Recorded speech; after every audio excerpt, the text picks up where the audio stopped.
Hello, Ruby here. If you are new to this channel, I am a professional tarot reader, astrologer, and psychic. And today we are going to be unboxing Tarot of the Abyss. I have taken the plastic wrap off of the box and that is it.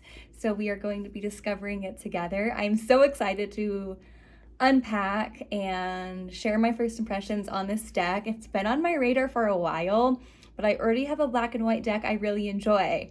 And I'm really picky about my collection. I don't like to add on too many decks. I like to use every single deck that I own. But one of my friends gave me a reading and they used this deck the other day and it was so good.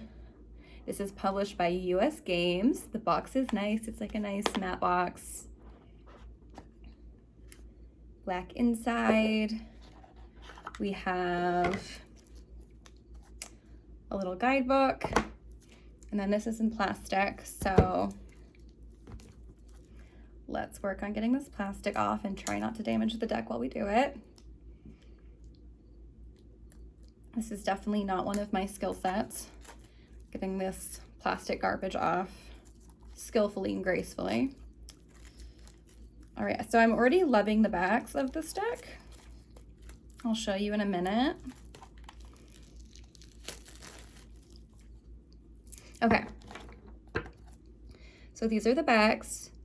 Very simple, but really, really gorgeous. Before I start looking through the cards, we'll just see what the guidebook is all about. There's an introduction, talking about the court cards, what's different in this deck. And then it looks like for each card, we're just getting a written description. So there's no reproduction of the card image, anything like that. It seems to be a simple deck. Let's see if they have spreads at the end. It looks like there's some spreads. Nothing too off the beaten path when it comes to tarot guidebooks. I'll check this out a little bit. I tend not to use my tarot guidebooks too often. It's mostly my Oracle guidebooks that I really like the Alana Fairchild guidebooks that I spend the most time with. There's a few exceptions to that, like the Marielle Tarot. I'm constantly in the guidebook. But for the most part with tarot, I'm so familiar at this point with the tarot system, I'm not looking through the guidebook too much, unless it's a really good guidebook. Okay, so the Fool. So already I can tell that I'm going to love this deck. I'm going to start using it right away. There's just a lot of thought that's put in, I can tell. The Magician. And I really love when the creator decides that instead of just doing a Rider-Waite copy or a Crowley copy, that they're really going to infuse their own interpretation and their own magic into the deck, and we can really feel that. Like, look at this. This is such the Magician, but I've never seen this rendition, this interpretation before. The Magician is all about being the bridge between heaven and earth. And look at that. There's the roots of the tree and then the branches. Like, that is so the Magician. So I'm already loving this. The High Priestess, so beautiful. The Empress, this is interesting. The wind's blowing her. This isn't typically how I see the Empress. Is she pregnant? It looks like she is. The Emperor, this is a very traditional depiction of the Emperor. This is the closest to the Rider-Waite we've had so far, I would say. The Wise One, so this would typically be the Hierophant in the tarot system. This is a really interesting interpretation. I like it. The Lovers. Oh, look at this. Okay. Interesting. Interesting. Okay, this Chariot. Oh, I love a good Chariot card. The Chariot is usually very hit or miss for me in these more interpretive tarot decks. And this is just perfect. This is right on. I love this Chariot. Strength. Oh, interesting. I love this. How I really am feeling this with all of this darkness is using that strength, using that inner strength being our heart or our lust, our passion, using that to pull us out of the dark, to illuminate our path, to light our way. The Hermit. Oh, I love this crone energy with the snake. The Wheel of Fortune. Interesting. We normally don't see like a person or a figure with the Wheel of Fortune. Mostly this is one of the faceless cards of the tarot. So this is a really interesting choice. And I think with this choice, there's some more autonomy to the Wheel of Fortune. Normally, how I interpret the Wheel of Fortune is that it's fate, and we don't have a lot of say-so in the Wheel of Fortune usually. It's like the karma, the Wheel of Karma that's turning. But with this card, she seems to be in charge. She's in charge of her fate. She's deciding where she wants to go. This is a more empowering rendition of the Wheel of Fortune. Justice. I'm gonna have to sit with this, see how I feel about it. I don't hate it. I'm just not immediately feeling justice from it. I think that this would be more deciding what is your own inner compass of morality or justice or truth based on the depiction. So this seems to be a very empowering deck. The Hanged One. Again, we usually see a figure in this one, and there's no figure. So this deck creator, I don't even think I said who the deck creator is. It's Anna Turian. Her choices are very thoughtful. I'm very, very excited to start working with this deck. The Death card. Beautiful. Again, such a deviation from the norm. With that crone, Baba Yaga energy. Temperance. This is a very original deck. I'm really, really liking it. I'm feeling very inspired right now. I knew I was supposed to get this deck. Okay, the Devil. Oh, this is interesting. We normally see the Devil as like Satan. But in this depiction, we have like this fallen angel energy. The ways in which we are bound by our patterns or our karma. And those keep us in bondage from, being able to experience our true nature, which in this card, the true nature of this figure is angelic. The Tower. It's like we have Baba Yaga's house, it looks like. Really, really, really cool deck. The Star. Reaching up to your true north. Reaching up to the star of your destiny.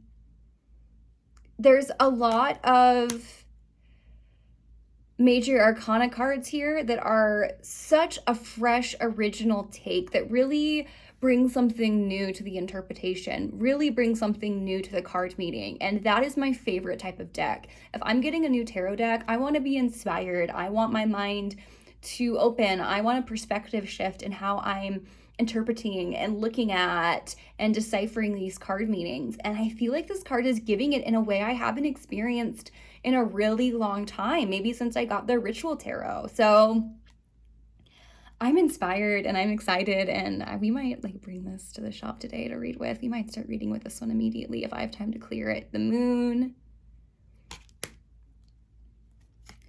The Sun. Oh, this is interesting. Awakening. This would normally be the Judgment card. And I do feel like the Judgment card is like rising from the dead, having a rebirth experience. And this is very much giving that. This deck is incredible. The World. Amazing. We have this like Ouroboros energy and the infinity sign. The World really being the card of completion.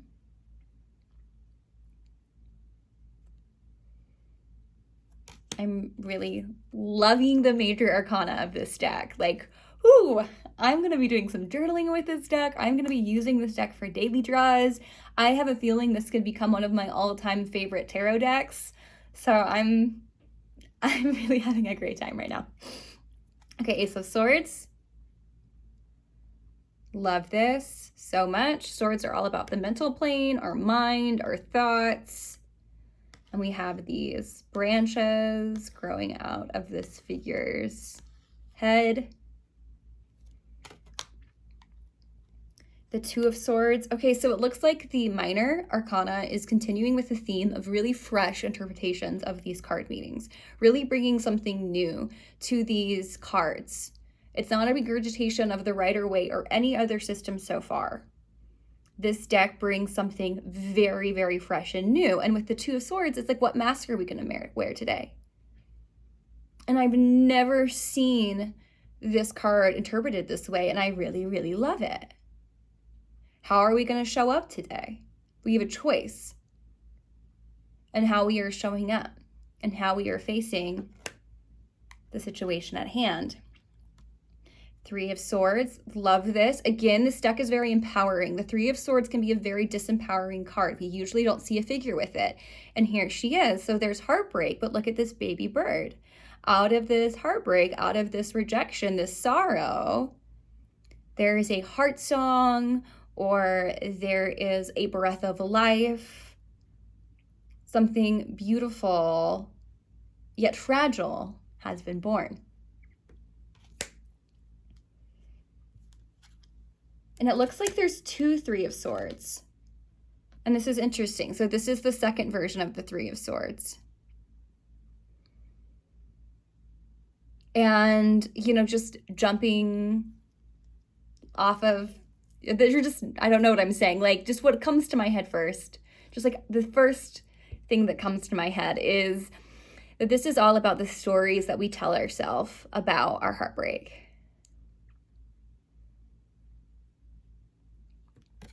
I think I prefer this one, but these are both beautiful cards. And I'm going to keep them both in the deck when I read for clients because I think that they're saying different things. They're both important. So depending which one I draw will give me information how we are interpreting or what facet of sorrow or heartbreak are we examining, looking at. Is it something in the present, which is what I would consider the first card, or are we looking at something from the past that has continued to inform our present? Four of Swords. Five of Swords. This is interesting. I'm going to sit with this for a little bit. This is quite a deviation from the typical Five of Swords. And again, there's a lot of imagery in this deck that would give you the invitation to ask yourself or to ascertain as you are giving yourself or others readings, like how are we sabotaging ourselves or stifling ourselves, blocking ourselves? Because we have this butterfly in a jar, similar to the Devil card, right? The Six of Swords. Okay, probably my favorite Six of Swords ever. This is one of the cards that my friend drew when they were giving me a reading, and this card is why I bought this deck. I was like, okay, I'm sorry. That is just so original and evocative and beautiful, and it just energetically how I experienced the Six of Swords. The Seven of Swords, which we usually interpret as deception, backhanded dealings, Somebody's sneaking away, getting away with something. And yeah, maybe we could interpret that with this deck, but what I'm really feeling is like dealings from the shadows.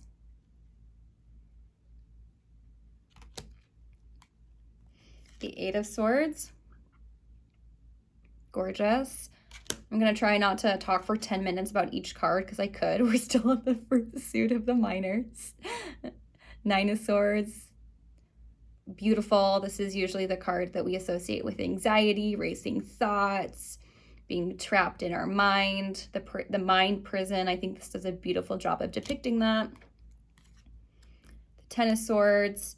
And it looks like we have two tens here as well. So this is the first card. And look, we see this figure walking away or walking towards our Ten of Swords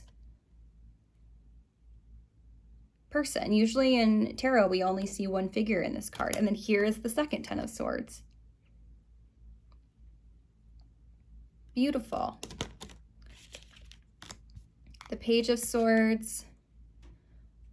Probably my favorite Page of Swords I've ever seen. The Knight of Swords. Really loving that the knights are women. You don't see that often. Usually pages are always gendered feminine, and then the knights are always masculine. The Queen of Swords. Gorgeous. Gorgeous. The King of Swords. And now we're in the Wands. And this is probably my favorite Ace of Wands I've ever seen. This is one of my favorite tarot decks. Like, I'm almost crying. It's so beautiful. Oh my God. The Two of Wands, looking out into the future, planning ahead. The Three of Wands, which I see as like the next step from the Two of Wands. Like we've planned our journey and now we're taking off on that journey. The Four of Wands. Okay, this is the first card in the deck I'm not absolutely loving. Wow, there's one I don't absolutely love. Interesting. The Five of Wands. So interesting. You know, usually we see this as a card of conflict, but this almost seems like battling over resources, as opposed to just fighting, brute fighting. Six of Wands. We see this usually as the card of victory, but in this deck, the Six of Wands seems to be more about successfully sharing our gifts, getting on the stage and sharing our gifts. And that's what the success is in the suit of Wands. Interesting. Seven of Wands. This one's actually pretty similar to Rider-Waite. Eight of Wands, as is this one. Nine of Wands. So here there's deviations for sure, but the creator is keeping more in line with the Rider-Waite imagery, which is perfectly fine. There's still a lot of extra imagery that we could interpret, glean from it. Page of Wands. Knight of Wands. Queen of Wands. This is one of like my significators in the tarot. I've got a lot of Queen of Wands energy. I'm an Aries moon, and I love this Queen of Wands. The King of Wands. Ooh, I like him. It's like giving Jesus. We all know how I feel about that. Ace of Cups. Holy shit. Look at this Ace of Cups.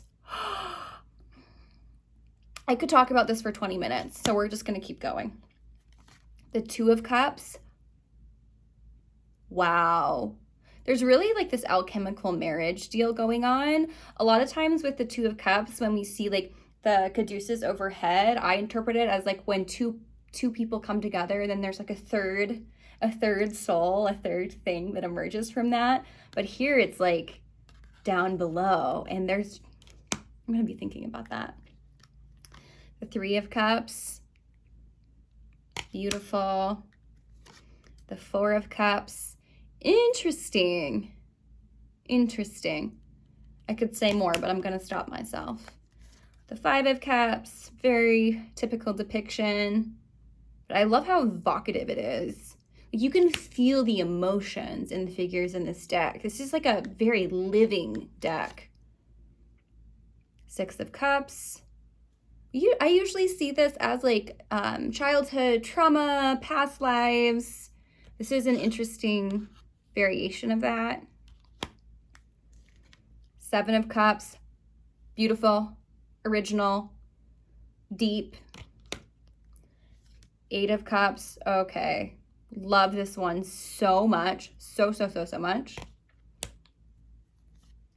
Nine of Cups. 10 of Cups. Here's the Page. Here is the Knight.